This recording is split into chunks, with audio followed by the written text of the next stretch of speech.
यूहन्ना की इंजील मुकद्दस उसका 4 बाब और उसकी 15वीं आयत लिखा है, औरत ने उससे कहा, ऐ खुदावंद वो पानी मुझको दे ताकि मैं ना प्यासी हूं ना पानी भरने को यहां तक आऊं। कई दफा मैं लिपटा रहता हूं खुदावंद के साथ। क्यों?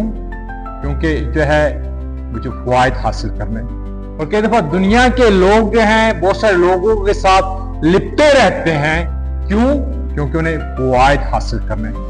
हम कितने निकम्मे लोग हैं कि हम लोगों को अपनी ज़रूरियात के लिए इस्तेमाल करते हैं। हम कितने निकम्मे लोग हैं कि हम समझते हैं कि हम जो है लोगों के साथ जो है मीठी मीठी बातें करके जो है लोगों को भुला फुसला कर जो है अपने फवायद हासिल करेंगे। हम कई दफा तकिया करते हैं लोगों पर कि वो हमारी मदद जो है वो करेंगे, और हमारी निगाहें कई दफा लोगों पर जो है लगी रहती हैं। और यहाँ पर भी जो है जब सामरी औरत बातें कर रही है तो वो इस बात पर जो है टिकी है कि खुदावंद जो है उसकी जिंदगी के अंदर वो तमाम चीजें जो है वो तमाम रंग जो है भर देगा जिसे जमीन पर जो है वो जरूरत है, और वो अपने फायदे के लिए खुदावंद के साथ जो है जुड़ना चाहती है। हम में से बहुत सारे लोग खुदावंद के साथ सिर्फ इसलिए जुड़े हुए हैं कि अपने फायदे की बात करते हैं, बहुत सारे फवायद की जो है वो बात जो है करते हैं। हमारा दिल लायक तौर पर उसके साथ जुड़ा हुआ नहीं है। और जमीन पर भी कई दफा हम जब लोगों के साथ एक होते हैं हम नकली मोहब्बतें करते हैं और सिर्फ इसलिए उनके साथ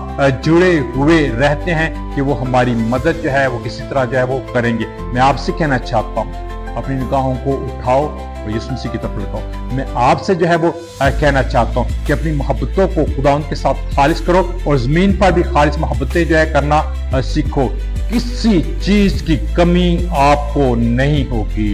इस बात को जान लो और अपने दिल पर लिख लो। यीशु के नाम में आमीन।